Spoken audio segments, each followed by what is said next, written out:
नमस्कार, DD conclave में आप सभी का स्वागत है। मैं हूं अजीत द्विवेदी। 9 साल मोदी सरकार, जी हां, 9 साल पहले तमाम उम्मीदों और आकांक्षाओं को लेकर मोदी सरकार केंद्र में आई थी और 9 वर्ष के कार्यकाल में तमाम तरह की योजनाओं के माध्यम से समाज के सभी वर्गों को छूने का प्रयास इस सरकार ने किया है। किस तरीके का रहा ये 9 साल का सफर और ऐसी कौन सी योजनाएं रही हैं जिसने धरातल पे जाकर आम व्यक्ति के जीवन में बड़ा बदलाव लाने की कोशिश की है, इन सभी मुद्दों पे हम बात करेंगे। और इस कार्यक्रम का हमारा जो प्रसारण है वो आकाशवाणी भोपाल पर भी सुना जा सकेगा। और हम सबसे पहले हमारे जो गेस्ट हैं उनसे आपका परिचय करा दें। हमारे साथ खास मेहमानों का पैनल है और साथ ही हमारे साथ प्रबुद्ध दर्शक हैं, ऑडियंस हैं, जो कि तमाम समाज के वर्गों से आते हैं। सबसे पहले परिचय करा दें हमारे गेस्ट का। हमारे साथ प्रोफेसर के जी सुरेश जी, जो कि माखनलाल चतुर्वेदी राष्ट्रीय पत्रकारिता विश्वविद्यालय में वाइस चांसलर है और साथ ही राजनीतिक विश्लेषक है और लंबे समय से तमाम मुद्दों पर पैनी नजर रखते हैं। सर, बहुत बहुत स्वागत है आपका। गिरीश उपाध्याय जी हैं, जो कि वरिष्ठ पत्रकार हैं और तमाम मुद्दों पर पैनी नजर उनकी हमेशा बनी रहती है। रूबी सरकार जी हैं, जो कि लंबे समय से जो ग्रामीण स्तर पे जो काम हो रहे हैं, ग्रामीण पत्रकारिता को लेकर उन्होंने बहुत काम किया है, महिलाओं को लेकर बहुत काम किया है, वो हमारे साथ है। तमाम अवार्ड उनको मिले हैं महिलाओं पर काम करने को लेकर। सीए हमारे साथ नवनीत गर्ग जी हैं, जो कि वित्तीय मामलों के विशेषज्ञ हैं और लगातार तमाम जो वित्तीय पहलू हैं उनको वो लगातार खंगालते हैं, उन पर पैनी नजर रखते हैं। साथ ही हमारे साथ प्रबुद्ध ऑडियंस है हमारे साथ, जिसमें कि तमाम वो हितग्राही भी शामिल हैं जो कि तमाम योजनाओं के माध्यम से लाभान्वित हुए हैं। आप सभी का बहुत बहुत स्वागत है कार्यक्रम में। सबसे पहले बात करें के जी सुरेश जी आपसे कि तमाम ये 9 वर्ष का जो कार्यकाल था, इसको किस तरह देख रहे हैं? हमने देखा है कि शुरुआती दौर से लेकर अब तक क्या बड़े बदलाव आप देख रहे हैं? अजीत जी, मैं ये बता सकता हूँ कि मैं पिछले 4 दशक से जो है मीडिया में रहा हूं और बहुत करीब से देख रहा हूं जिस तरह का आमूलचूल परिवर्तन। राष्ट्रीय जीवन का ऐसा कोई पहलू नहीं है जो अनछुआ रह गया हो। मतलब कभी कभी ताज्जुब होता है कि 75 साल में हमने कभी इस बात को नहीं सोचा कि घर घर में जो है शौचालय होना चाहिए। शौचालय का महत्व क्या है ये आज़ादी के अमृत महोत्सव में हमको पता चल रहा है। स्वच्छता का महत्व क्या है ये हमें पता चल रहा है। घर में जो गृहिणियां हैं वो किस तरीके से बीमार हो जाती हैं धुएं के कारण, उसके बारे में पहली बार सोचा गया है। इस तरह के तमाम पहलू, सामरिक का क्षेत्र हो, विदेश नीति का क्षेत्र हो, आज भारत का पासपोर्ट का सम्मान पूरे विश्व में है। भारतीय कहीं भी फंसे हो, किसी भी दुविधा में हो, आज उनको जो है सुरक्षित उनको वापस अपने देश में लाया जाता है। और यूक्रेन और रूस का जंग हो, लेकिन भारत का जो तिरंगा है उसका एक अलग अहमियत है। आज पूरे विश्व में G7 से लेकर G20 तक आज भारत का बोलबाला है जी। आज भारत का जो है, हम लोग सर्विस सेक्टर के लिए जाने जाते थे, आज भारत जाना जाता है मैन्युफैक्चरिंग के लिए। सिलिकॉन चिप से लेकर बोइंग के हवाई जहाज हमारे यहाँ बन रहे हैं। यानी कि मैन्युफैक्चरिंग जो चाइना का एक प्रिजर्व था, आज वहाँ भारत का बोलबाला है। इसी तरीके से आज हम 5वें सबसे बड़े, और अगर आप देखेंगे इकोनॉमी में, आर्थिक दृष्टि से 5वां सबसे सशक्त देश है आज पूरे विश्व में।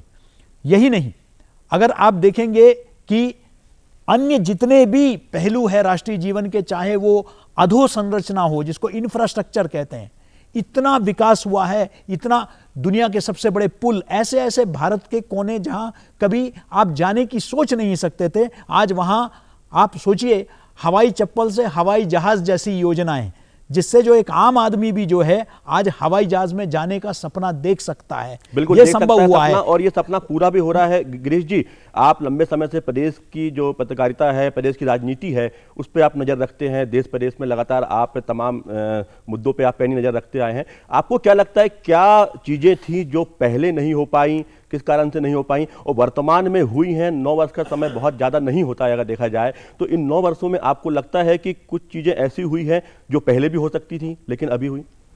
देखिए, सबसे बड़ी बात अगर हम कहें तो सामाजिक क्षेत्र पर एक बहुत बड़ा ध्यान दिया गया है और सामाजिक सुधार की बात हो। एक बड़ा इशू है, जैसे कई सारे पुराने कानून थे जो अनावश्यक थे, अब हम उसको ढोते आ रहे थे। तो इस सरकार ने कई सारे कानूनों को, ऐसे कानूनों को जिनकी अब कोई आवश्यकता नहीं है, और वो एक बाधा बने हुए थे हमारे सुचारू संचालन में, उनको हटाने का काम किया है। एक जो बहुत बड़ा काम हुआ है, जिस पर कि आज़ादी के बाद 1 या 2 बार भी उस पर एक रिव्यू हुआ है, लेकिन उसके बाद से उस दिशा में बिल्कुल ध्यान नहीं दिया गया था। एक ढर्रे की तरह बात चली आ रही थी, वो था नई शिक्षा नीति। यानी शिक्षा सबसे महत्वपूर्ण सेक्टर है और वही देश का भविष्य तय करती है। तो नई शिक्षा नीति को लाकर पूरे शिक्षा के परिदृश्य को बदलने का काम हुआ है। एक और नई शिक्षा नीति में जो सबसे महत्वपूर्ण बात यह है कि वो मातृभाषा में शिक्षा देना। यानी कई सारी जगहों पर ऐसा होता था कि मातृभाषा में शिक्षा, अंग्रेजी का बोलबाला और जो स्थानीय भाषाएं हैं, उन स्थानीय भाषाओं की बात हो या हिंदी की बात हो, वो एक दोयम दर्जे का मान लिया जाता था। तो ये कुछ बुनियादी बातें हैं जिन पर माइंडसेट जो है वो पहले से बदला है, माइंडसेट बदला है और इससे बड़ा परिवर्तन जो है समाज में देखने को मिला है। रूबी जी, आप लगातार ग्रामीण क्षेत्रों में काम करती आई हैं, महिलाओं के लिए काम करती आई हैं, आप पत्रकार हैं, लेकिन फिर भी ग्रामीण क्षेत्रों में आप काफी दखल रखती हैं उन मुद्दों को लेकर। अगर देखा जाए पिछले कुछ वर्षों में जो तमाम योजनाएं रही हैं, अगर हम उज्ज्वला योजना की बात करें, प्रधानमंत्री आवास योजना की बात करें, हम जनधन योजना की बात करें, तो इसका आपको ग्रास रूट पे यानी ग्रामीण लेवल पे जो समाज का अंतिम व्यक्ति है, अंतिम पंक्ति का व्यक्ति है, उस पर आपको क्या उसका फर्क देखने को मिला, क्या उसका जो है परिवर्तन देखने को मिला आपको?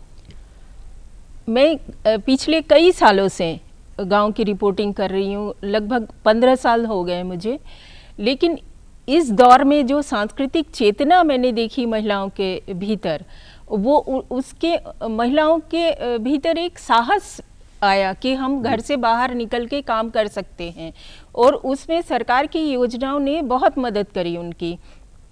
खासकर सबसे बड़ी योजना अगर मैं कहूँ महिलाओं के लिए फ़ायदेमंद रही, वो जल जीवन मिशन।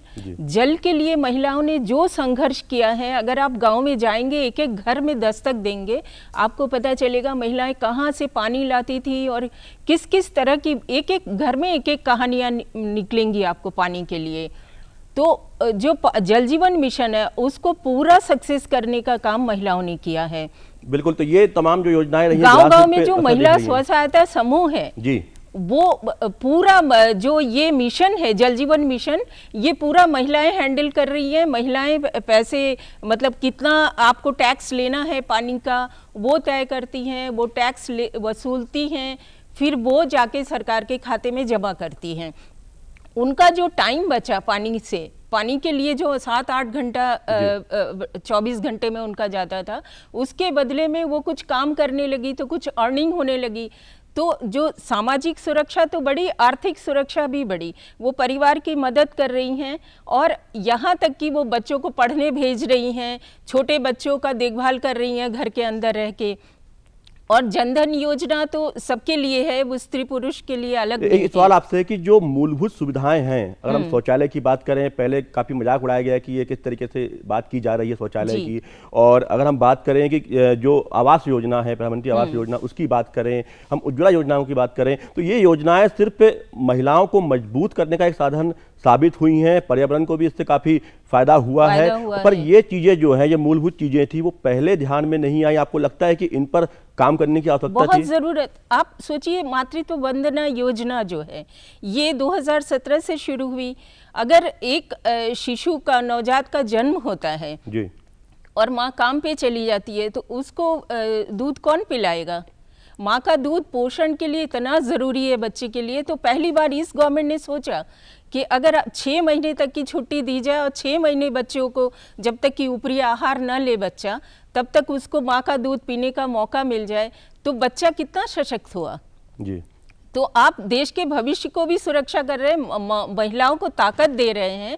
और एक योजना की बात की, 24-25 योजनाएं महिलाओं के लिए है। स्वाधार योजना है, राष्ट्रीय कृषि नीति है जिसमें कृषि के साथ आप उद्यम कर सकते हैं। ऐसी बहुत सारी योजनाएं हैं। बेटी बचाओ बेटी पढ़ाओ तो सबके जबान पे बिल्कुल बिल्कुल ऐसी तमाम योजनाएं हैं कि हम देख सकते हैं कि बड़ा परिवर्तन जो है ग्रामीण क्षेत्रों में देखने को मिला है, और जो कि लगातार चल रहा है। हालांकि बहुत बड़ा ये लंबा सफर है, इसको तय करना है, लेकिन एक बड़ा बदलाव हम देख सकते हैं। अगर हम अर्थव्यवस्था के लेवल पे बात करें, नवनीत जी, आप लंबे समय से पैनी नजर रखते हैं अर्थव्यवस्था को लेकर। जब जीएसटी आया तो तमाम तरह के सवाल भी उठाए गए कि एक वन नेशन वन टैक्स की जो अवधारणा थी उसको कैसे पूरा किया जाएगा। फिर जब चीज़ों को डिजिटल किया गया, जो टैक्स पे जो ट्रांसपेरेंसी लाई गई, ये तमाम चीज़ें थीं जो कि बड़ा बदलाव लेकर आई हैं अर्थव्यवस्था को लेकर। हमने देखा कि कोविड के समय हमारी इकोनॉमी कितनी डाउन हो गई थी, लेकिन फिर उसको ओवरकम किया, फिर उसको रिकवर किया गया और फिलहाल जो हमारी इकोनॉमी है एक बहुत ही अच्छे फ्लो में चल रही है। तो ये कौन से ऐसी बातें रही हैं जो कि इसको इन्होंने इफेक्ट किया है? निश्चित रूप से अजीत जी, आपने अभी जीएसटी की बात की। आज़ादी के बाद का सबसे बड़ा टैक्स रिफॉर्म अगर किसी को कहा जाए तो वो है जीएसटी। आज से करीब 10 साल पहले की अगर हम बात करें तो ईज़ ऑफ डूइंग बिजनेस में भारत की रैंकिंग 190 देशों में करीब 150 नंबर के आसपास हम हुआ करते थे। आज करीब 77वें नंबर पर हम हैं। इसका मतलब ये हुआ कि पूरे विश्व भर में अगर कोई भी बड़ी कंपनी भारत में आने के बारे में सोचती थी तो भारत में बिजनेस करना कितना आसान है वो बड़ा मुश्किल था, और बड़ी कंपनियां हमारे यहाँ आकर के बिजनेस करने के लिए तैयार नहीं होती थी। जीएसटी आने के बाद में और जितने सारे टैक्स रिफॉर्म्स अभी लेकर के आए गए, चाहे वो आयकर में संशोधन की बात की जाए या दूसरे कर कानूनों में सुधार की हम बात करें, तो उससे बिजनेस करना भारत में आसान हुआ है। और निश्चित रूप से व्यापारियों के लिए काफ़ी कुछ ट्रांसपेरेंसी आई। बात बात पर जो उनको विभागों के चक्कर लगाने पड़ते थे वो अब लगाने पड़ते नहीं हैं उनको, और सारी चीज़ें वो अपने कार्यालय में बैठ करके इंटरनेट के माध्यम से कर सकते हैं। तो निश्चित रूप से इससे भ्रष्टाचार में भी कमी हुई है, साथ ही साथ व्यापारियों को कार्य करने में भी आसानी हुई है। एक आम आदमी के तौर पे हम बात करें तो इस सरकार ने वित्तीय समावेश पे एक विशेष तौर पे काम किया है। फाइनेंशियल इंक्लूजन, जो एक आम आदमी जो एक गरीब तबके से बिलोंग करता है, एक मजदूर, एक चाय का ठेला लगाने वाला व्यक्ति जो बैंक जाने से डरता था, या यूं कहें कि बैंक शायद उसको ऐसा लगता था कि उसके लिए है ही नहीं, उसके लिए जनधन खाते खोलना, उनको जैसे कोविड के समय की आपने बात की तो 10,000 रुपये का स्ट्रीट वेंडर लोन जो उन्होंने देने का प्रयास किया। तो देखिए, हमारे देश का जो ये गरीब तबका है, यही सरकार का प्रयास होना चाहिए कि इसको थोड़ा सा सशक्त बना करके कैसे ये मध्यम वर्ग में आए और मध्यम वर्ग कैसे उच्च वर्ग में जाए, तभी हमारे देश का आर्थिक विकास बिल्कुल। और भारत जो है युवाओं का देश है, बड़ी आबादी जो है युवाओं की है। हम युवाओं से कुछ रिएक्शन ले लेते हैं कि वो किस तरह देखते हैं पिछले 9 वर्षों को, क्या बड़े बदलाव वो देख रहे हैं। नमस्कार, मैं people's institute of media studies की एक छात्रा हूँ। मेरा सवाल है कि पिछले 8-9 वर्षों में जो हमारे भारत देश ने फॉरेन पॉलिसी में जो काफ़ी मजबूत हुई है देखी गई है, इसके पीछे आप क्या कारण मानते हैं? सर गिरीश जी, आपसे, फॉरेन पॉलिसी मजबूत हुई है, क्या कारण है? पहले इतनी मजबूती या इतनी हम कह सकते हैं कि इतना ज़्यादा हमको वेटेज क्यों नहीं मिलता था, अब क्यों मिल रहा है? देखिए, ये होता है जब हम अंतर्राष्ट्रीय जगत पर अपनी उपस्थिति दर्ज कराना चाहते हैं तो पहले सबसे ज़रूरत जो होती है वो आप अपने देश में आपका नेतृत्व कितना सुदृढ़ है। जब अगर आप अपने देश में ही अपने नेतृत्व को स्थापित नहीं करेंगे, वहाँ का देश का पूरा समुदाय आपके साथ नहीं होगा। तो जो 2014 में हुआ वो भारत ने समग्रता के साथ एक बहुत बड़ी मेजॉरिटी के साथ सरकार को सत्ता में लाया और सरकार को वो पूरी ताकत दी जिसके भरोसे वो पूरे देश का प्रतिनिधित्व कर सकते थे। पहली बात। दूसरी बात ये हुई है कि मैं इसको एक दूसरे विस्तार में भी ले जाना चाहूँगा। इस सरकार की एक खासियत और है। पहले जो होता था वो भारत, ऐसा नहीं कि भारत ने प्रगति नहीं की, विकास की योजनाएं नहीं बनी, होता रहा है इतने सारे सालों में। हम अमृतकाल मना रहे हैं तो एक दिन का वो नहीं है, लेकिन भारत को भारत की गरिमा के साथ जोड़ना, भारत की सांस्कृतिक परंपरा के साथ जोड़ना। हम कहते हैं भारत विश्व गुरु होगा, तो भारत विश्व गुरु कब होगा, कैसे होगा? हमारा जो प्राचीन धरोहर है, हमारी जो संस्कृति है, हमारी जो परंपराएं हैं, हमारी जो ज्ञान परंपरा है, उसके आधार पर होगा। तो भारत को उसकी आध्यात्मिक शक्ति के द्वारा, उसकी वसुधैव कुटुंबकम की भावना के द्वारा, उसके अहिंसा की भावना के द्वारा, सर्वे संतु निरामया की भावना के द्वारा, और देखिए और कैसे असर होता है। योग को हमने कहा कि अब पूरे विश्व में इसका होना चाहिए, तो योग दिवस मनाया जाने लगा। तो भारत की परंपराओं को विश्व के सामने रखना, ये एक इच्छा शक्ति थी जिसका अभाव नजर आता। जब कहीं ना कहीं आपका लीडर मजबूत होता है, आपका जो लोकतंत्र मजबूत होता है, तो उसका असर जो है पूरी दुनिया में देखने को मिलता है। मैं जो युवा उनसे एक बात जानना चाहूँगा कि आप लोगों को कितना बदलाव दिखता है पिछले 9 वर्षों में, जो कि आप भी लगातार जो है तमाम चीज़ों को देखते रहे हैं समाज में। आप कितना बदलाव देखते हैं आप समाज में तमाम योजनाओं को लेकर? जी बताइए। जी माइक दे दीजिए। जी मेरा नाम रक्षा है, रक्षा बुआड़े। मैंने इस 9 साल के कार्यकाल में मोदी जी के ये देखा है कि हमारा जो युवा है आज वो आगे आकर, मतलब जो एक समाज वर्ग का है जो पहले आगे नहीं आ पाता था या अपने आप को वो दिखा नहीं पाता था, उनके पास जो टैलेंट होता था वो शोकेस नहीं कर पाता था। जैसे खेलो इंडिया हुआ तो वहाँ पे आज भी ऐसे छोटे वर्ग के लोग हैं जो बाहर निकल कर आए हैं, जिन्होंने अपना टैलेंट दिखाया है, जिससे वो एक इंटरनेशनल लेवल तक पे भी जा सकते हैं। बहुत सारी चीज़ों में जैसे स्किल इंडिया डेवलप हुई, जिससे जो आज के बच्चे हैं वो अपनी स्किल डेवलप करके अपनी आजीविका को आगे बढ़ा सकते हैं। बिल्कुल। रूबी जी, आपने बात करी कि जो गांव में जो असर दिख रहा है तमाम योजनाओं का, कुछ हितग्राही हमारे साथ हैं, हम उनसे जानते हैं कि आप बताइए, आप गांव में रहते हैं, आप कौन कौन सी ऐसी योजनाएं हैं जिनका आपको लाभ मिला है आपका, और कितना लगता है कि आपको जीवन जो है पहले से बदला है, पहले से फर्क पड़ा है? नमस्कार, मेरा नाम अनीता है। मैं एक आदिवासी परिवार से हूँ, आदिवासी भील। तो मुझे ऐसा लगता है कि पिछले 9 सालों में महिलाओं के लिए जो हुआ है वो कभी नहीं हो सकता था मोदी सरकार के राज में। जैसे कि उज्ज्वला योजना है, हम जानते ही नहीं थे कि गरीबों को भी कभी गैस चूल्हा जला सकते हैं। तो गैस चूल्हा जब मिला, जब शुरू में मिला तो थोड़ा लगा कि कैसे जलाएंगे, कहीं आग लग जाएगी, लेकिन उसकी सुविधा इतनी ज़्यादा मिली महिलाओं को कि उन्हें जंगल नहीं जाना पड़ता लकड़ी के लिए, तो उनका वो समय बचने लगा। और सुरक्षित भी नहीं रहती थी, वो अकेली लकड़ी लेने जाती थी तो वो सुरक्षा मिली। फिर चूल्हे पे लकड़ी पे खाना बनाती थी तो धुआं लगता था, तो बीमार होगी तो भी माँ को तो खाना बनाना ही है, तो वो बीमारी की हालत में भी चूल्हे पे खाना बनाती थी तो वो और बीमार हो जाती थी। जो स्वस्थ होती थी वो भी धुआं की वजह से बीमार हो जाती थी। और वही चीज़ें बारिश में जब लकड़ी गीली हो जाती थी तो भी उनको खाना बनाने में दिक्कत आती थी, और जब माँ रहती थी तभी खाना बन पाता था। लेकिन अब तो छोटी बच्चियाँ, बेटे सभी लोग गैस चालू करके और खाना बना लेते हैं। तो हमें आप बताइए, आप किस तरह देख रही हैं गाँव में बदलाव, आपके जीवन में कोई बदलाव आया है पिछले 9 वर्षों में? पहले क्या कच्चे मकान में रहते थे, अब पक्के मकान में रहते हैं तो पानी आने का कोई डर नहीं रहता, हवा चलती है तो इससे। जी बिल्कुल। तो जो तमाम योजनाएं होती हैं, चाहे महिलाओं से जुड़ी हो, चाहे किसी भी वर्ग से जुड़ी हो, खासतौर पर अगर महिलाओं की बात की जाए तो वो सिर्फ उनका जीवन बेहतर नहीं बनाती है, उनको आगे बढ़ने का एक मंच भी प्रदान करती है। जो कि हम बात कर रहे हैं, अगर हम उज्ज्वला योजना की बात करते हैं, पहले घंटों समय जो है लकड़ी लाने में बीत जाया करता था, चूल्हा जलाने में बीत जाया करता था, और जो महिलाएं होती थी वो कई किलोमीटर दूर से पानी लेके आती थी, और उनका जो पूरा ये दिनचर्या थी, और खासतौर पर महिलाएं, लड़कियां जो होती थी गाँव में, हमने देखा है कि वो इसी कारण पढ़ लिख नहीं पाती थी, इसी कारण पूरी जिम्मेदारी उन पे होती थी इस बात की। और ये एक बदलाव है कि महिलाएं अब साक्षर भी हो रही हैं, जो समय बच रहा है उसका उपयोग जो है वो बेहतर तरीके से कर रही हैं पहले से। रूबी जी, आप देखिए, वो माँ जो है अब घर पे पूरे टाइम रहती है, ना उनको लकड़ी लेने जाना है, ना उनको पानी लेने जाना है, तो उनका 4-5 घंटे तो इजीली बच जाता है।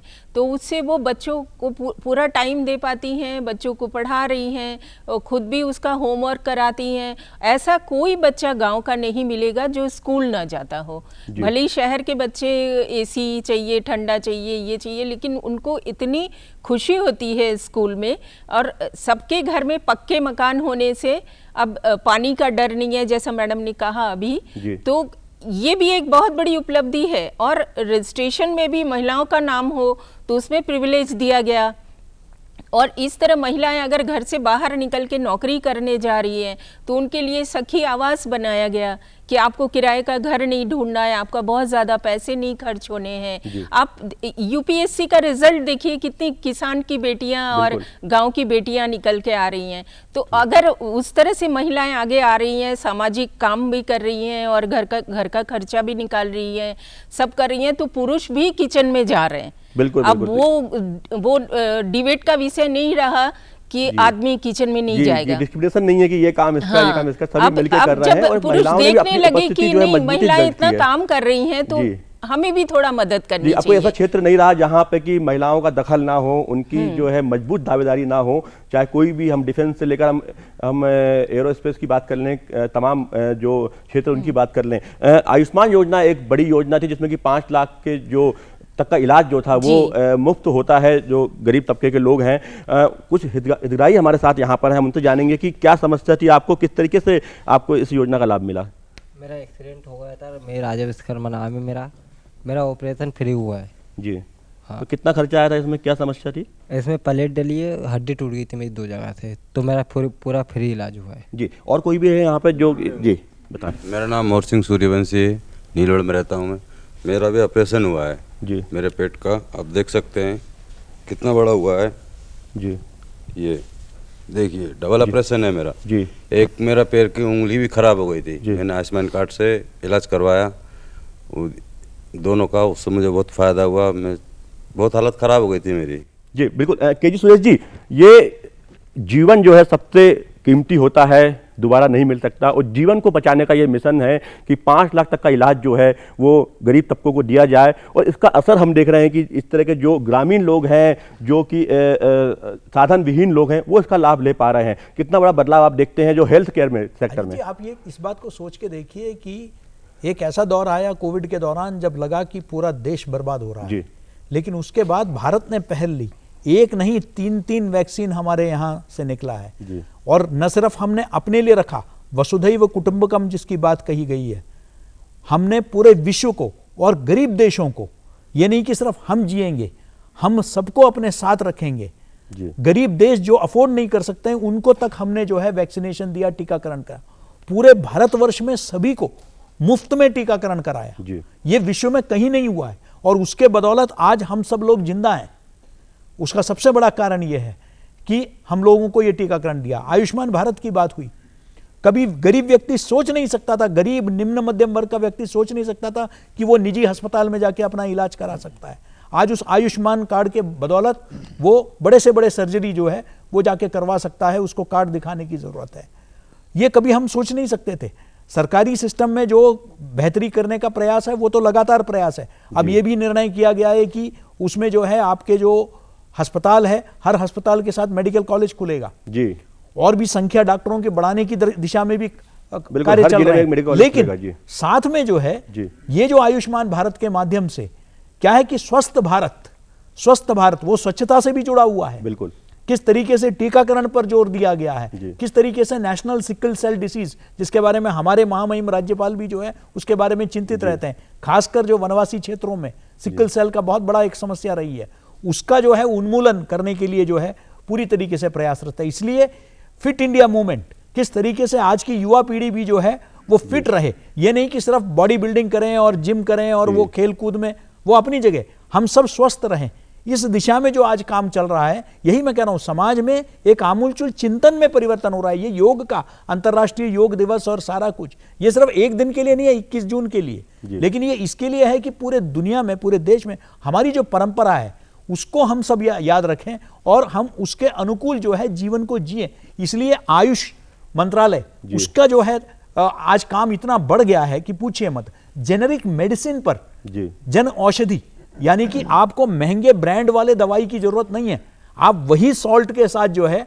आप बहुत सस्ते में दवाई को ले सकते हैं। आज जन औषधि के इतने केंद्र खुल गए हैं कि आप महंगे दवाई लेने की आपको जरूरत नहीं है। तो हर क्षेत्र में अगर आप देखेंगे, पूरा मेडिकल काउंसिल ऑफ इंडिया जो भ्रष्टाचार से भरा हुआ था उसको हटाकर नेशनल मेडिकल कमीशन का गठन किया गया है। बिल्कुल, पॉलिसी लेवल पे भी चेंज किया गया है, जिससे कि बड़े परिवर्तन हमको देखने को मिल रहे हैं, जो कि बहुत पहले हो जाना चाहिए था। नवनीत जी, सर ने कहा कि जिस तरीके से आयुष्मान योजना जो है और वैक्सीनेशन की बात की, कोविड के समय की बात की, आपको लगता है इतनी बड़ी आबादी का वैक्सीनेशन करवाना और इतने डिजिटल तरीके से करवाना, व्यवस्थित तरीके से होना, वो भी मुफ्त में होना, कितना बड़ा चैलेंज आप इसको मानते हैं? आर्थिक रूप से था और सामाजिक रूप से भी था, दोनों। निश्चित रूप से ये जो इतना बड़ा वैक्सीनेशन कार्यक्रम भारत में चला, ये पूरे विश्व के लिए एक उदाहरण है जी। और निश्चित रूप से इसमें एक आर्थिक भार हमारे देश पर आया, लेकिन इस आर्थिक भार को कितने खूबसूरती से हमारी भारत सरकार ने और हमारे राज्य की सरकारों ने वहन किया जी। और आज आप देखेंगे कि जो वैक्सीनेशन पे खर्च हुआ था वो लगभग उसका असर खत्म हो चुका है। आप देखिए, जीएसटी कलेक्शन करीब 1,87,000 करोड़ रुपए अप्रैल में दर्ज किया गया जी। पिछले 6 वर्षों के इतिहास में सबसे बड़ा जीएसटी कलेक्शन था। हमारे देश का बजट 45 लाख करोड़ रुपए हो गया है। जो वैक्सीनेशन का जो हमारा खर्च था वो करीब अंदाजा लगाया जाता है 3 लाख करोड़ के आसपास टोटल खर्चा हुआ है। निश्चित रूप से एक बहुत बड़ा आपदा हम लोगों के ऊपर आई थी, उसका समाधान भारत ने खोजा और विश्व गुरु की भूमिका निभाते हुए पूरे विश्व को उसमें संबल दिया। उसके लिए जो आर्थिक बोझ था वो हमने सहन किया और अब उसका असर खत्म हो चुका है और अब हम उबर चुके हैं। लेकिन ये इतना बड़े लेवल पे मैनेज करना, चीज़ों को, इतना ज़्यादा बजट रहता है तमाम चीज़ों का, उसको करना, किसानों से लेकर महिलाओं से लेकर हर वर्ग के लिए तमाम योजनाएं चलाना, आपको लगता है कि ये फाइनेंशियल मैनेजमेंट किस तरीके से होता होगा? क्या ये कोई आश्चर्यजनक चीज़ है, जो कि वही देश है, वही संसाधन है और तमाम चीज़ें जो है वो इतने तरीके से कैसे हो रही हैं, बेहतर तरीके से? निश्चित रूप से यही तो भारत की खासियत है कि भारत के जितने भी हमारे बेटे बेटियां हैं वो पूरे विश्व में जाकर के झंडा गाड़ रहे हैं। तो जो हमारे भारत का ब्रेन कहा जाता है सबसे ज़्यादा फर्टाइल ब्रेन है, तो उसी का ये उदाहरण आप कह लीजिए कि वही संसाधन है, सभी कुछ वो है, लेकिन जो एक लीडरशिप क्वालिटी होती है, लीडर की क्वालिटी ये होती है कि अपने टीम के हर मेंबर से एक बेहतर आउटपुट ले पाए।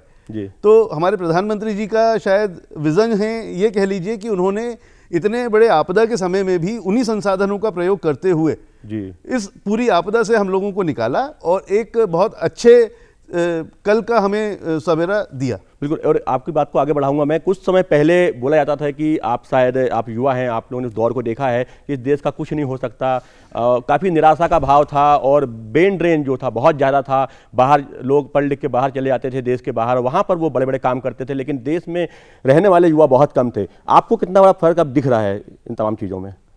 जी, हमारा देश हमेशा कल्चरली रिच कंट्री रहा है, पर इसका प्रमोशन हमें सिर्फ 8 या 9 सालों से देखने को मिल रहा है। बाहर जब हम जाते थे आउट ऑफ कंट्री, तो फॉरेन में इंडिया का कोई नाम तक नहीं जानता था, ना लोगों को हिस्ट्री पता थी इंडिया की, ना ही पता था कि इतना अच्छा कल्चर है यहाँ का। पर अभी कुछ 8-9 सालों से देखा जा रहा है कि बाहर के देशों के लोग इंडिया में आना चाहते हैं, आते हैं, यहाँ की हिस्ट्री जानते हैं, यहाँ का कल्चर जानते हैं। जी बिल्कुल, आप कुछ कहना चाह रहे थे? जी, माइक पास कर दीजिए। जी सर, मेरा नाम अंकित सिंह है। सर, आपने ब्रेन ड्रेन के बारे में बात किया है। सर, चूँकि भारत में पहले होता ये था कि लोग विदेशों में जाते थे पढ़ने के लिए, और पढ़ने के लिए वापस इंडिया में आकर कुछ काम करते थे, लेकिन अगर हम विगत कुछ वर्षों से देखें तो ब्रेन ड्रेन ज़्यादा हो रहा है। चूँकि अभी लास्ट कुछ रिपोर्ट्स भी आई थी, उसमें बहुत सारे लोगों ने भारत की जो सिटीजनशिप है वो त्यागा था।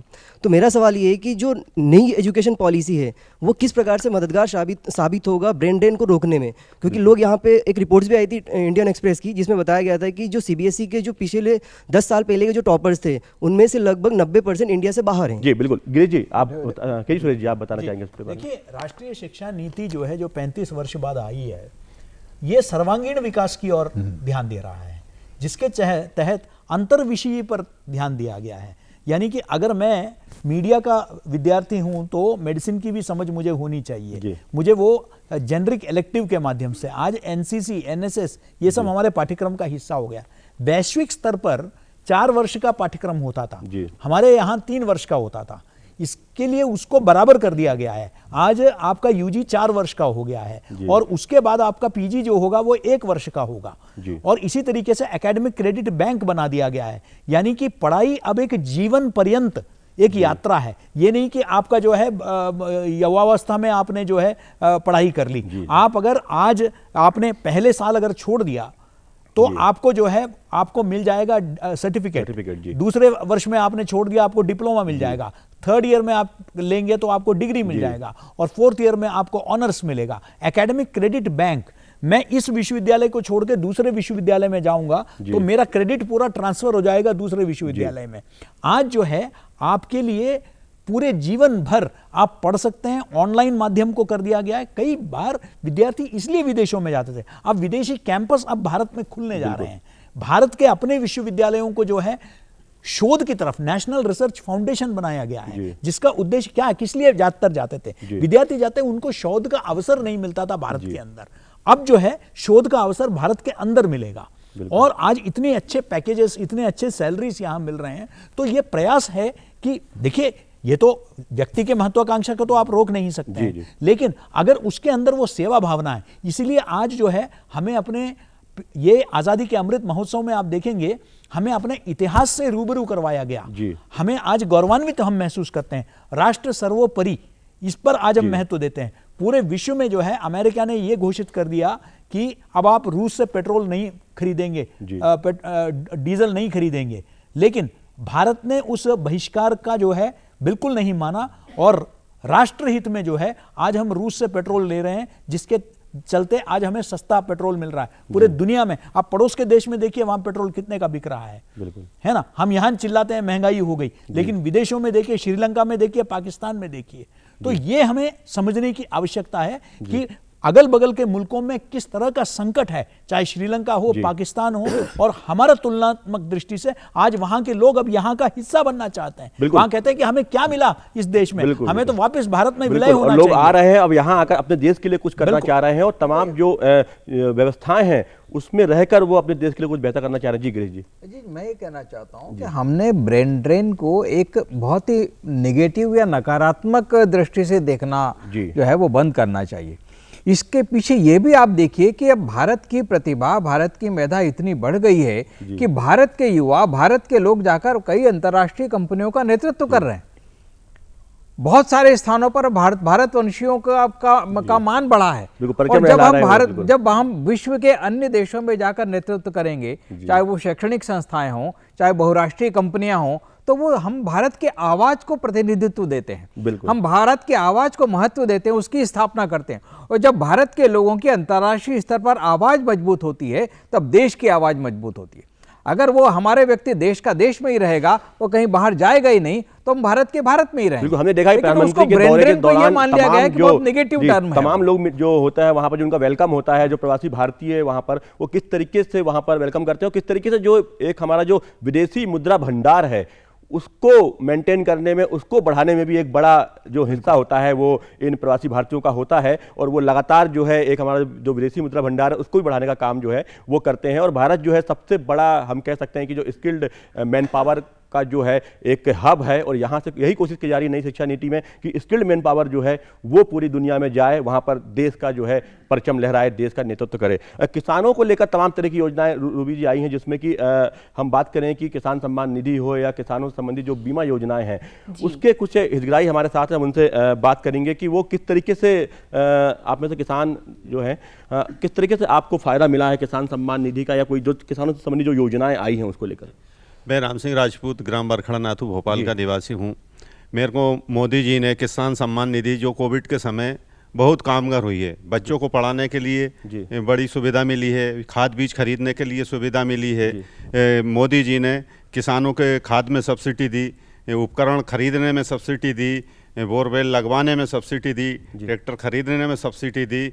मोदी जी का बहुत बहुत धन्यवाद है कि जिन्होंने किसानों के लिए इतना सोचा कि जब से किसान पैदा होता है और पैदा से युवा होता है, युवा के लिए शिक्षा नीति सोची है, और जब बड़ा हो जाता है तो शादी के लिए दिया जाता है, और शादी के बाद मकान के लिए भी पैसा दिया जाता है, और जब वो कोई एक्सीडेंट हो जाता है तब भी कि मोदी जी हमें इलाज के लिए पैसा देता है। आप बताएं, आप किस तरह देखते हैं ये तमाम? राम मोदी जी बहुत अच्छे नेता जी है हमारे जी। हमारे मतलब गांव में कुठी आई है जी, शिवराज जी और हमारे रामेश्वर शर्मा जी, मोती जी मकान पक्के में रह रहे हैं, भाई बहनों शौचालय उन बन गए गाँव उनमें, बहुत अच्छी योजना आई है साहब। कच्चे घर में रहते थे वो पक्के घरों में रह रहा है साहब जी। ठीक है साहब, बिल्कुल। तो ये तमाम योजनाएं जो हैं वो कहीं ना कहीं जो आम भारतीय है, जो कि भारत का जो है कि करीब 70% जो भारत है वो गांव में निवास करता है, गांव में लोग रहते हैं बड़ी संख्या में, और आज भी भारत जो है गांव जो है उसकी रीढ़ माने जाते हैं। तो कृषि प्रधान जो है अर्थव्यवस्था है हमारी, और इस तरीके से जब किसान मजबूत होगा रूबी जी, तो कहीं ना कहीं हमारी अर्थव्यवस्था मजबूत होगी। बिल्कुल। और आप किसानों की बात कर रहे हैं, किसान में भी महिलाएं 90% काम महिलाएं करती हैं। मैं बहुत एडवोकेसी करती हूँ महिलाओं के लिए, लेकिन और पहली बार महिला किसान का दर्जा भी मिला उन्हें।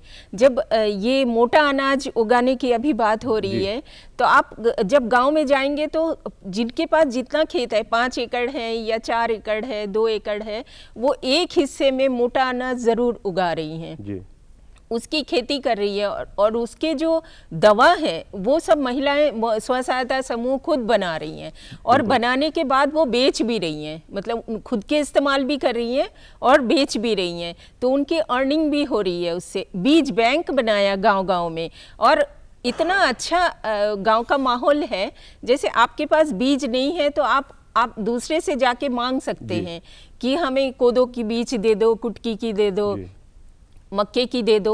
जब उनके खेत में अनाज हो जाएगा वो बीज फिर वो उनको वापस करेंगे। अब युवाओं में कोई बोलना चाहेगा? जी बताएं। सर मेरा नाम सहदेव है, मैं एक कृषक परिवार से आता हूँ। मोदी जी जब बात करते हैं सबका साथ सबका विकास, तो उसी कड़ी में किसान सम्मान निधि लेकर आते हैं, जिसकी चर्चा पूरे देश में होती है, सभी लोग वाहवाही करते हैं। उसी कड़ी में जब मोदी जी किसानों के हित के लिए 3 बिल लेकर आते हैं, पूरे देश की जनता ने उनको पूर्ण बहुमत के साथ सरकार में लाया, ऐसी क्या मजबूरी रही होगी सरकार की कि उन्होंने वो बिल वापस ले लिए? जी बताएं गिरीश जी, आप बोलना चाहेंगे? देखिए, इसको हम 2 तरीके से देख सकते हैं, क्योंकि जब भी कोई योजना बनती है तो योजना कोई भी सरकार इसलिए नहीं लेके आती कि वो किसी एक वर्ग से या किसी एक समूह से कोई बदला निकालना चाहती है। किसी भी योजना का उद्देश्य होता है वो समूह के भलाई सोचना।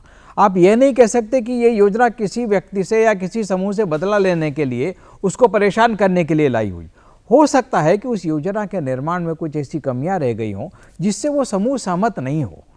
तो ये जो कॉन्फ्लिक्ट, जो विरोधाभास पैदा आप जिसका जिक्र करना चाहते हैं, तो संभवतः उस वजह से पैदा हुआ और उसी का परिणाम रहा। और इस बात में आपको ये स्वीकार करना पड़ेगा कि जब सरकार को लगा कि उन्होंने जिस भाव से वो लेके आया था, अगर उस भाव को किसान वर्ग स्वीकार नहीं कर रहा है, तो उन्होंने उस बिल को वापस लिया।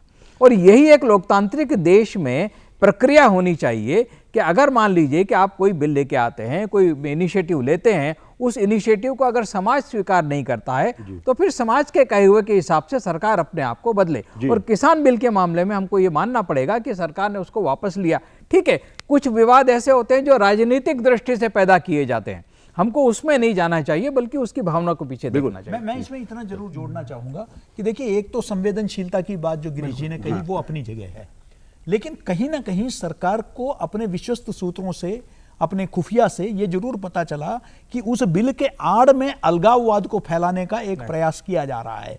जब इस बात को समझ में आ गया और बाद में हमने देखा उसका परिणाम, अमृतपाल जैसे घटनाएं, प्रकरण हमने देखा पंजाब में फिर से उग्रवाद को जो है कोशिश किया उसको भड़काने का ये प्रयास हुआ। ये मोदी सरकार समझ गई कि ये इस किसान बिल के बहाने जो है उसके आड़ में अलगाववाद को फैलाने की कोशिश कर रहे हैं। तो उन्होंने कहा कि हम अपने ईगो में नहीं रहेंगे, अहंकार में नहीं रहेंगे कि जब कोई को हमने बिल पास कर दिया तो वापस नहीं लेंगे। देश का सुरक्षा, राष्ट्रीय एकता ज्यादा महत्वपूर्ण है। कोई बिल तो बाद में भी लाया जा सकता है, फिलहाल इसका नाजायज फायदा ना उठाया जाए किसी भी अलगाववादी या राष्ट्र विरोधी ताकत द्वारा, इसलिए भी ये बिल को जो है वापस लिया गया। बिल्कुल। रूबी जी, आप बताइए, आपको क्या कुछ बिल के संबंधित क्या आप समझती हैं, क्या आपका मत है इसको लेकर? मैं बिल्कुल सहमत हूँ गिरीश जी और के सुरेश जी के बातों से। जब आपने देखा कि उसमें ज्यादातर पंजाब के किसान जुड़े हुए थे और धीरे धीरे एक माहौल बन रहा था देश के खिलाफ, पैसे इतने कहाँ से आ रहे थे, वो सारे इनपुट जब मिले तो उन्होंने ये सोचा कि नहीं, ये देश के लिए घातक हो जाएगा। मतलब एक दूसरी समस्या हमारे सामने खड़ी हो जाएगी। किसानों से हटके दूसरे जो अलगाववादी तत्व हैं, दूसरी एक ताकत खड़ी हो जाएगी। पता चला हमें उससे निपटना पड़ रहा है और वो ज्यादा घातक है, तो हम इसको धीरे से वापस ले लें। बिल्कुल। हम बात करें अगर परीक्षा पे चर्चा जो है प्रधानमंत्री करते हैं, मन की बात में तमाम मुद्दों पे का जिक्र करते हैं, आप में से कोई बताएगा कि युवाओं से बात कर रहा हूं मैं, जी आप बताइए कि किस तरह देखती हैं आप परीक्षा पे चर्चा या जो मन की बात में तमाम मुद्दों को उठाते हैं, तो उसका एक बड़ा इम्पैक्ट देखने को मिलता है समाज में। और मन की बात जो है, पहले प्रधानमंत्री जो लगातार मन की बात जो है वो लगातार कर रहे हैं, तमाम विषयों पर जो है लोगों से सीधे इंटरेक्शन करते हैं, सीधे संवाद करते हैं, इसका कितना बड़ा बदलाव आप देखती हैं इसका? नमस्कार, मेरा नाम पलाश प्रिया है। मैं people's institute of media studies की स्टूडेंट हूँ और जो आपका सवाल है उसका जवाब मैं कुछ इस प्रकार से देना चाहूँगी कि जो मन की बात पीएम मोदी करते हैं उसके थ्रू वो जो जनता है उससे कनेक्ट करने की कोशिश करते हैं। वो पर्टिकुलर टाइम इंटरवल के दौरान किया जाता है, जैसे कि हर महीने के संडे, लास्ट संडे को वो ये कार्यक्रम करते हैं। और जो परीक्षा पे चर्चा है उसके थ्रू पीएम मोदी जो स्टूडेंट्स हैं एग्ज़ाम आवर्स में, जैसे 11th और 12th बोर्ड के टाइम बच्चों पे बहुत प्रेशर होता है, तो उस वक्त वो बच्चों का जो प्रेशर है उसे कम डाउन करने का कोशिश करते हैं। और साथ ही बच्चों के साथ साथ जो पेरेंट्स होते हैं उन्हें भी वो बताते हैं कि बच्चे के वीकनेस या उनके स्ट्रेंथ पे किस टाइप से वो काम कर सकते हैं। साथ ही वो बच्चों के साथ साथ बच्चों को ये भी बताते हैं कि कोई एक पर्टिकुलर सब्जेक्ट जो बहुत बड़े विद्वान होते हैं वो भी किसी एक पर्टिकुलर सब्जेक्ट में विद्वान होते हैं, वो हर सब्जेक्ट में विद्वान नहीं होते हैं। तो बच्चों को वो कहते हैं कि हर सब्जेक्ट को आपको इक्वली लेकर चलना चाहिए और ये जो एग्ज़ाम है वो सिर्फ आपकी परीक्षा लेने के लिए है, वो कोई आपका पूरा जीवन जो है उससे नहीं आंका जा सकता। ये सिर्फ एक परीक्षा है, महज एक एग्जाम है और इसके आधार पर आप जीवन में क्या करेंगे, क्या बनेंगे, कितना ऊंचा उठेंगे ये निर्धारित नहीं होता है। और ये कहीं ना कहीं बच्चों के साथ साथ जो उनके पेरेंट्स हैं उनको भी एक बड़ी सीख जो है मिली है। सुरेश जी? नहीं, बिल्कुल, इसमें कहीं कोई दो राय नहीं। शायद ही किसी प्रधानमंत्री ने इतने बारीकी से किसी विषयों को लेकर, कभी कभी माना जाता कि भाई प्रधानमंत्री लोग तो बड़े बड़े बातें ही करते हैं, लेकिन ये प्रधानमंत्री है वो खादी के बारे में भी बोलते हैं। ये प्रधानमंत्री है जो कहते हैं कि बनारसी साड़ी खरीदो। ये प्रधानमंत्री है जो कहते हैं कि आप पर्यटन के लिए उत्तर पूर्व के राज्यों में जाओ। ये प्रधानमंत्री है जो खिलौनों की बात करते हैं कि जो खिलौना उद्योग है उसको किस तरीके से प्रोत्साहित किया जाए।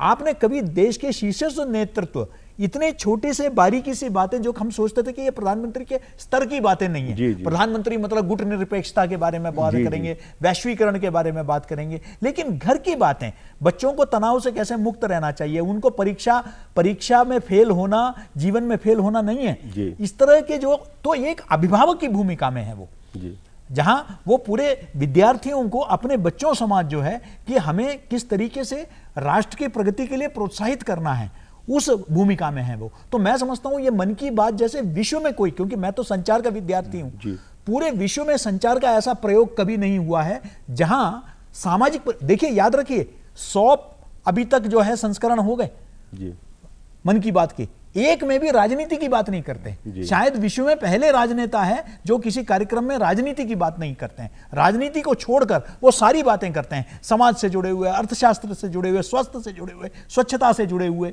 सारी बातें करते हैं। ये मैं समझता हूं कि ये भी एक पूरे दुनिया में एक मिसाल है कि किस तरीके से देश का जो सबसे सर्वोच्च जो व्यक्ति है वो अपने जन से किसी मीडिया या प्रेस कॉन्फ्रेंस के माध्यम से बात नहीं करते हैं, सीधे संवाद करते हैं। कई बार हमने देखा है रिएक्शन जो है लोगों के उनके पास आते हैं, सलाह जो है लोगों से वो मांगते हैं, लोगों से सलाह लेते हैं, और लोग जो है चिट्ठी के माध्यम से, मेल के माध्यम से या फोन के माध्यम से अपने जो ओपिनियन है, अपने जो आइडियाज हैं, अपने जो व्यूज हैं, वो भी जो है लगातार तमाम प्लेटफॉर्म के माध्यम से प्रधानमंत्री के साथ शेयर करते रहे हैं। कुछ हमारे साथ श्रमिक वर्ग से लोग हैं, उनसे जानेंगे कि किस तरीके से आप किस तरीके से देखते हैं तमाम जो इतने वर्षों में जो परिवर्तन आए हैं। आपको लगता है कुछ जीवन बदला है आपका? आज मैं सबसे पहले तो डीडी चैनल का बहुत बहुत धन्यवाद करना चाहता हूं कि आज सब ग्रामीण क्षेत्र वाले हमारे सब भाई बहन आए हैं, और मैं मोदी जी को बहुत बहुत धन्यवाद देना चाहता हूं कि आज देखो कि आज से 40 साल पहले ना कोई रोड हुआ करता था, ना कोई रास्ते सही हुआ करते थे, गाड़ी गड़बड़ हुआ करती थी, हमारे बच्चे पढ़ नहीं पाते थे, बाहर जा नहीं पाते थे। आज हौसला आया। क्या काम करते हैं आप? मैं एक ड्राइवर हूँ, वाहन चालक जी। मेरा नाम संतोष कुमार सोनी है। जी। तो बिल्कुल आपने परिवर्तन देखा है? परिवर्तन इतना काफ़ी आया है कि आज हमारे बच्चे होशियार हो रहे हैं, आगे बढ़ रहे हैं, उत्साह हो रहा है। आज हमारे सामने बड़े बड़े कैमरे के सामने वो बैठने को इच्छुक हैं, आने की इच्छा करते हैं। क्यों करते हैं? क्योंकि वो जागृत हो रहे हैं। बिल्कुल। तो आप लगातार जो है, आप चालक है, वाहन चालक है, लगातार आप दौरे करते रहे हैं, पूरे प्रदेश या हम कहें देश भर में आप जाते होंगे, तो तमाम बदलाव जो है वो देख रहे हैं। तो एक आम इंसान बता रहा है, एक वाहन चालक जो कि तमाम देश भर में ये जाते हैं और तमाम जो ज़मीनी हकीकत उन्होंने रोड से ही शुरुआत की, क्योंकि उनका जो कनेक्शन है वो रोड के साथ बहुत मजबूत है। तो नवनीत जी, आप किस तरह देख रहे हैं ये? क्या सड़कों का जो निर्माण है, बड़े बड़े हाईवे बन रहे हैं, लोग कहते हैं सिर्फ ये चलने बस के लिए या ट्रांसपोर्टेशन के लिए ही आम इंसान समझता है कि उसके लिए, पर अर्थव्यवस्था के लिहाज से ये कितने महत्वपूर्ण होते हैं? देखिए अजीत जी, ये समझिए आप कि टैक्स के माध्यम से पूरी देश की जनता सरकार को पैसा देती है जी। उस पैसे का वापस जनता के पास में आने का माध्यम क्या है? उसका माध्यम है सरकार जो स्पेंडिंग करती है, सरकार जो कैपिटल एक्सपेंडिचर करती है, उसका एक बड़ा राशि जो है ये हाईवेज बनाने में, इंफ्रास्ट्रक्चर क्रिएट करने में होता है। अगर सरकार ने बजट बनाया कि भाई 10 लाख करोड़ रुपए हमें इंफ्रास्ट्रक्चर पे खर्च करना है, तो सरकार के पास जो टैक्स गया हुआ है वो वापस से इकोनॉमी में आता है। उसमें अब आप सड़क बनाने में क्या क्या उसमें लगता है, उसमें सीमेंट लगती है, उसमें लोहा लगता है, उसमें मजदूर लगेंगे, उसमें मशीनें लगेंगी। तो आप देखिए कि केवल सड़कें, आप ये मत कहिए कि केवल चलने के लिए हैं, ये अर्थव्यवस्था को भी रफ्तार देने वाला एक माध्यम है। जिस तरीके से सरकार जो पैसा पब्लिक में स्पेंड करती है, तो उससे कितने लोगों को रोजगार मिलता है डायरेक्टली और इनडायरेक्टली। एक पूर्व अमेरिकी राष्ट्रपति, उन्होंने कहा था कि अमेरिका इसलिए विकसित है कि यहाँ पर सड़कें बहुत अच्छी हैं। डेफिनेटली, शायद मैं सही निश्चित रूप से। तो जी, निश्चित रूप से देखिए, जब इंफ्रास्ट्रक्चर के वजह से ये भी होगा कि इंडस्ट्रियल प्रमोशन होगा। जैसे मध्य प्रदेश को हम ये कहते हैं कि थोड़ा सा बीमारू या पिछड़ा राज्य था, अब धीरे धीरे हमारे यहाँ भी इंफ्रास्ट्रक्चर डेवलप हो रहा है, तो यहाँ पर इंडस्ट्रियलाइजेशन आ रहा है। बड़ी बड़ी फैक्ट्रीज यहाँ पे लग रही हैं। क्यों हम कहते हैं कि गुजरात या तमिलनाडु या महाराष्ट्र विकसित राज्य हैं? क्योंकि वहाँ पर इंडस्ट्रियलाइजेशन ज़्यादा है, इंफ्रास्ट्रक्चर उनका बहुत अच्छा है। धीरे धीरे मध्य प्रदेश भी उन्हीं राज्यों की श्रेणी में आ रहा है क्योंकि हमारे इंफ्रास्ट्रक्चर डेवलपमेंट हो रहा है। तो इंफ्रास्ट्रक्चर को केवल ये कहना कि साहब वो चलने के लिए है, ऐसा नहीं है। ये देश की प्रगति में बनने वाला एक पथ है जिसपे। और गांव किस तरह प्रभावित होते हैं रूबी जी, क्योंकि गांव से हाईवे जाते हैं और पूरा एक उसके आसपास पूरा एक इकोनॉमिक जोन बन जाता है, अर्थव्यवस्था पूरी वहां विकसित हो जाती है हाईवे के आसपास, और एक बहुत ज़्यादा फायदा गांव को होता है क्योंकि हाईवे जो होते हैं अक्सर गांव के पास से गुजरते हैं, गांव के बीच से गुजरते हैं। उसको किस तरह देखती हैं आप? क्योंकि आपको फसल ले जाके बेचना है, आप कैसे जाएंगे अगर सड़कें नहीं होंगी तो? इसलिए सड़क होना बहुत ज़रूरी है। घर के बाहर निकलते हैं, सड़क है, साइकिल पे बच्ची जा रही है स्कूल में, कैसे जाएगी? गवर्नमेंट ने साइकिल दे दी और सड़क नहीं बनाई तो वो जा नहीं पाएगी स्कूल। तो सड़क होने से इस बच्चे स्कूल भी जा पाएंगे और फसल भी आप ले जाके बेच सकते हैं, बाज़ार में जाइए या वेयरहाउस में कहीं भी जाइए आप। तो ये सारी सुविधाओं के लिए पूरी ग्रामीण अर्थव्यवस्था कहिए या शहरी, सड़क का होना बहुत जरूरी है। बिल्कुल, तो पूरी आर्थिक जो गतिविधियां होती कहीं ना कहीं जो हमारे जो ट्रांसपोर्टेशन सिस्टम है उस पर भी निर्भर करती हैं। हम युवाओं से जान लेते हैं कि आप पिछले कुछ वर्षों में आपने क्या बदलाव देखा है ट्रांसपोर्टेशन को लेकर, सड़कों को लेकर, ओवरब्रिजेस को लेकर, मेट्रोस को लेकर, कितना बड़ा परिवर्तन देख रहे हैं आप लोग? जी नमस्कार सर, मेरा नाम आकाश मिश्रा है। इवन भोपाल में आप देखें तो कई सारे ओवर ब्रिजेस, इवन मेट्रो का काम आप देख रहे हैं, और भी कई सारे रोड जो निर्माण की योजनाएं हैं उनको न सिर्फ घोषणाएं की गई बल्कि ज़मीन पर धरातल पर उतारा गया और उसके लाभान्वित हम सब हुए। हमें यूनिवर्सिटी और कॉलेज जाना होता है तो बहुत कम समय में हम एक जगह से दूसरी जगह पे और मल्टीपल काम हम एक दिन में हम अपना टाइम टेबल के हिसाब से उसको कंप्लीट कर पा रहे हैं। तो ये बहुत हेल्पफुल रहा है सभी वर्ग के लिए। आप तो सिर्फ विश्वविद्यालय जाने या कॉलेज जाने के लिए आप बात कर रहे हैं, उनसे पूछिए जो कि दिन दिन भर गाड़ियां चलाते हैं और जो उसमें सफ़र करते हैं उनको कितनी आसानी हुई है। और वो दौर भी देखा है कि जब 6 घंटे का सफ़र जो था वो 12-12 घंटे या 15-15 घंटे में पूरा होता था, और सफ़र पूरा होने के बाद व्यक्ति कहीं ना कहीं खुद को बीमार महसूस करता था। एक दिन वो रेस्ट लेता था कि उसको इतनी ज़्यादा कह सकते हैं जर्नी सिकनेस हो जाया करती थी। तो ये एक बड़ा बदलाव जो है कहीं ना कहीं ट्रांसपोर्टेशन के क्षेत्र में हमने देखा है, ट्रांसपोर्ट के क्षेत्र में देखा है, और ये लगातार जो है युवा जो है उसको महसूस कर रहे हैं। मैं पिछले 9 साल के अगर मोदी जी के कामों की बात करूं तो सबसे जो इम्पोर्टेंट उनका काम रहा है वो स्वच्छता के क्षेत्र में मुझे लगता है, क्योंकि भारत में स्वच्छता सबसे मेन मुद्दा रहता था। आज मध्य प्रदेश की जो इंदौर है वो लगातार 6 वर्षों में टॉप पे रही है, और पूरा ही भारत में आप कहीं भी चले जाएं, घूमने पर्यटन क्षेत्र हो या प्राकृतिक क्षेत्र हो, सभी जगह स्वच्छता बहुत अच्छे से रही है। तो ऐसे क्या कारण थे जो पिछले 9 सालों के अलावा जो पहली सरकारें रही हैं उनमें स्वच्छता पे इतना ध्यान नहीं दिया गया था? बिल्कुल सर, कौन बताना चाहेंगे? सर आप बताना चाहेंगे? मैं ये समझता हूँ कि क्योंकि कुछ मूलभूत चीजों के बारे में सोचा ही नहीं गया। मैं ये नहीं कह रहा कि विकास नहीं हुआ उस समय भी। देखिए 75 साल की यात्रा में सड़कें भी बनी हैं, लेकिन हमारे अधोसंरचना पर जो फोकस है, देखिए मैं आपको बता रहा हूं एक उदाहरण के तौर पर, हमने देखा विश्वनाथ कॉरिडोर बना जी, उज्जैन में जो है महाकाल लोक बना जी। ये सिर्फ इंफ्रास्ट्रक्चर नहीं, बहुत खूबसूरत लगता है। आप उसका फर्क देखिए, आज उज्जैन में जाने वाले 10 गुना बढ़ गए हैं। बिल्कुल, आज एक दिन में 1 लाख से ऊपर लोग जाते हैं। उसका लाभ किसको मिलता है? वो सारे होटल चल रहे हैं, उन होटलों में जितने लोग रोजगार कर रहे हैं उन पर, वहां जो फूल बिकती है, मालाएं बिकती है, प्रसाद चढ़ती है। अर्थव्यवस्था में ये जब भी इंफ्रास्ट्रक्चर डेवलपमेंट होता है पूरा आम जनता को वो प्रभावित करता है। हमको लगता है चलो मंदिर बन गया, सिर्फ मंदिर नहीं है, मंदिर के साथ पूरी एक अर्थव्यवस्था जुड़ी हुई है।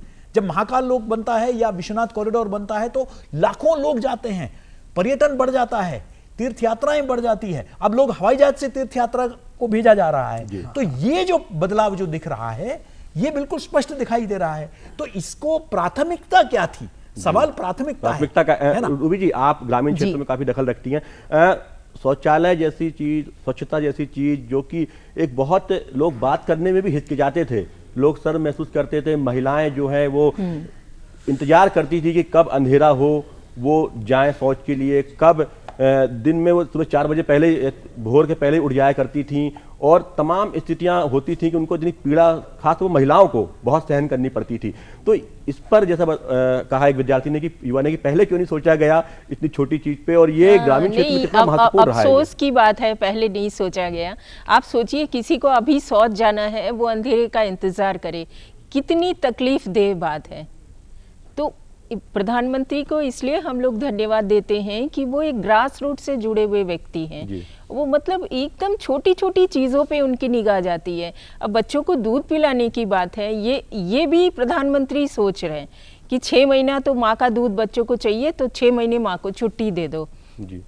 लड़कियां नौकरी करने जा रही है तो कहाँ ठहरेंगी, उसके लिए सखी आवास हो जहां वो जाके ठहर सके। लड़कियां नौकरी कर रही है, कार्यस्थल पे प्रताड़ना ना हो, उसके लिए कानून।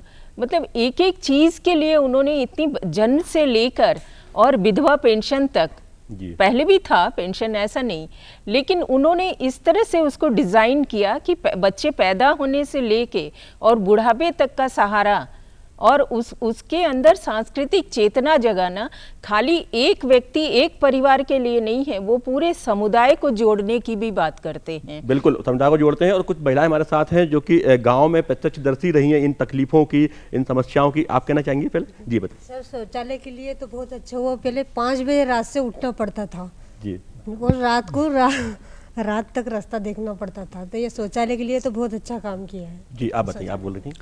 हाँ, पहले क्या होता था कि जैसे मैम हमारी बोल रही थी कि सुबह अगर जाना है तो अभी हमको शाम का इंतजार करना पड़ता था। उसके चक्कर में क्या हो जाता था, महिलाएं खाना भी नहीं खाती थी जी। क्योंकि अगर खाना खाएंगी तो उनको जाना पड़ेगा, तो वो कैसे जाएंगी। तो शौच के लिए उनके लिए सबसे मतलब शौचालय तो उनके लिए एक वरदान साबित हो गया, क्योंकि महिलाओं के साथ साथ उनकी बिटियाएँ भी है, तो वो स्कूल जा रही हैं।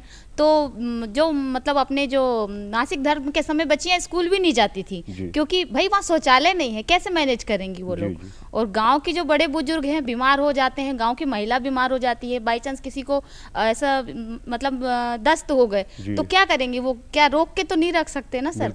तो उसके लिए शौचालय होने से उनको मतलब बहुत ज़्यादा ऐसा लगने लगा कि हमको घर ही घर में, जब से जैसे राजा रईस हो गए हम। जी बिल्कुल, देखिए शायद जो शहर के लोग हो, शायद वो जिनका गांव से कनेक्शन है, मेरे ख्याल से वो इस समस्या को बड़ी भांति समझ पा रहे होंगे कि कितनी, सुनने में तो बहुत आपको छोटी लगे कि ये शौचालय जैसी चीज है, लेकिन कितनी बड़ी समस्या थी, ये खुद बता रही हैं महिलाएं यहाँ पर, और इस पर काम किया गया। जी बताइए, जी माइक दे दीजिए। मैं ये जानना चाहूँगी कि जैसे 9 साल पहले नई सरकार आई थी, तब लंदन के एक संडे गार्डन ने एक बयान दिया था कि जो मोदी सरकार है उसके आने से ब्रिटिश विचारधारा से भारत को आज आज़ादी मिली है। तो इस पे आपका क्या कहना है? गिरीश जी आप कहना चाहेंगे? कौन सा विचारधारा? ब्रिटिश विचारधारा से भारत को 9 साल से आज़ादी मिली है देश को, मोदी सरकार आने के बाद से। हाँ, ब्रिटिश विचार या ब्रिटिश जो माइंडसेट है। देखिए, आप इसको मैं एक दूसरे तरीके से कहना चाहूँगा कि जो सरकार, इस सरकार के आने के बाद हमको एक बहुत महत्वपूर्ण बात जो रेखांकित करनी चाहिए, इस सरकार ने आके भारत के स्व को जागृत करने की कोशिश की है कि जो भारत का स्व है उसका अपना जो भाव है उसको जागृत करना, और उसी स्व के आधार बनाकर भारत ने विश्व में अपनी पूरी छवि बनाई है। और हम दो लोग, सबसे ज़्यादा ध्यान इस बात पर दिया गया है कि हम स्वावलंबन पर ध्यान दें। आत्मनिर्भर भारत क्या चीज़ है? आत्मनिर्भर भारत, भारत की ताकत को जगाना, भारत के समुदाय को जगाना, और इसकी वजह से आप देखिए सारी योजनाओं के केंद्र में भारत का आदमी है, भारत का नागरिक है, उनकी समस्याएं हैं। उज्ज्वला क्या है? भारत की महिलाओं की समस्याओं का निराकरण। शौचालय क्या है? भारत की महिलाओं की समस्या का निराकरण। प्रधानमंत्री बात करते हैं वोकल फॉर लोकल की, क्यों होता है? हम भारत के कारीगरों को, भारत के निर्माणकर्ताओं को, स्थानीय लोगों को, स्थानीय दुकानदारों को महत्व दें, क्योंकि उसको अगर महत्व देंगे तो हमारी इकोनॉमी बढ़ेगी। देखिए, छोटी छोटी बातों पर प्रधानमंत्री का ध्यान गया है। वो क्या कहते हैं? अगर आप पर्यटन पर जाएं तो साथ में कुछ लोगों को लेकर जाएं। पर्यटन में जाएं तो उस जगह की कोई एक न एक चीज़ खरीद कर जरूर लेके आएं। ये बातें ऐसी है जो बहुत ज़मीन से जुड़ी हुई, जो बुनियादी बातें।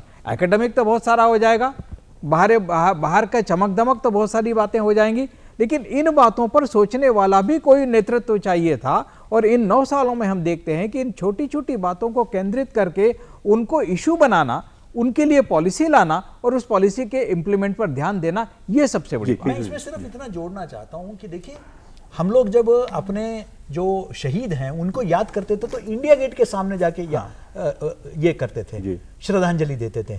इंडिया गेट कौन सा? द्वितीय विश्व युद्ध में जो फौजी मारे गए उनके लिए, अंग्रेजों के लिए। हमारा अपना एक राष्ट्रीय सैनिक स्मारक होना चाहिए। इसके बारे में 75 साल में सोचा नहीं गया, पहली बार बना। हमारा अपना संसद होना चाहिए। हमारे यहाँ जब कोई पर्यटक आता था तो हम क्या दिखाते थे उनको? लाल किला, कुतुब मीनार, जितने भी विदेशी आए उनके बनाए हुए चीजें। हमारा अपना क्या था? आज हमारा अपना संसद का अभी उद्घाटन होने जा रहा है। हमारा राष्ट्रीय जो है सैन्य स्मारक बन गया है। आज जो है लुटियंस का सेंट्रल विस्टा पूरा बदल गया है। भारतीयों द्वारा भारतीय उस परंपरा के तहत जो है उसको तैयार किया गया है। तो वो जो भारत, जो हमारा भारतीयता है, उसको पहली बार प्राथमिकता, एक राष्ट्रीय गर्व का हमको आभास होता है कि हाँ, हम एक विरासत के जो है, हम लोग जो है उसी विरासत के, उसी परंपरा के चलते आए। वरना हमारे पास कुछ नहीं था।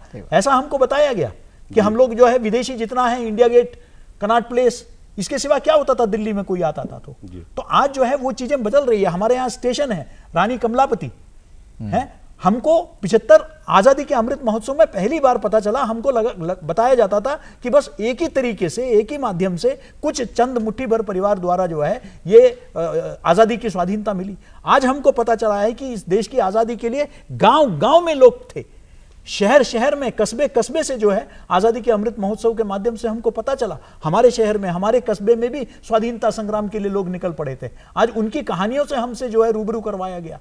आज हमको गर्व फील होता है कि आज हमारे गांव से भी कोई था, लेकिन ये बातें हमें पहले नहीं बताई गई। कहीं ना कहीं एक हम कह सकते हैं कि सांस्कृतिक जो पुनर्जागरण का काल जो है वो रहा है, और इस दौर में हमने तमाम अपने जो एक राष्ट्रीयता के भाव को महसूस किया है, एक जो भारतीयता का भाव जो है वो महसूस किया है। हालांकि लगातार जो है काम हो रहा है, लेकिन तमाम अभी मोर्चों पर लंबा सफ़र जो है तय करना बाकी है, और ये 9 वर्ष के सफ़र को हम इतने कम समय में भी समेट नहीं पाएंगे क्योंकि समय की कमी है। और बस आज के कार्यक्रम में बस इतना ही। आप सभी मेहमानों का बहुत बहुत धन्यवाद आज के कार्यक्रम में शामिल होने के लिए। तो आज के कार्यक्रम में इतना ही। पूरी टीम को दीजिए इजाज़त। नमस्कार।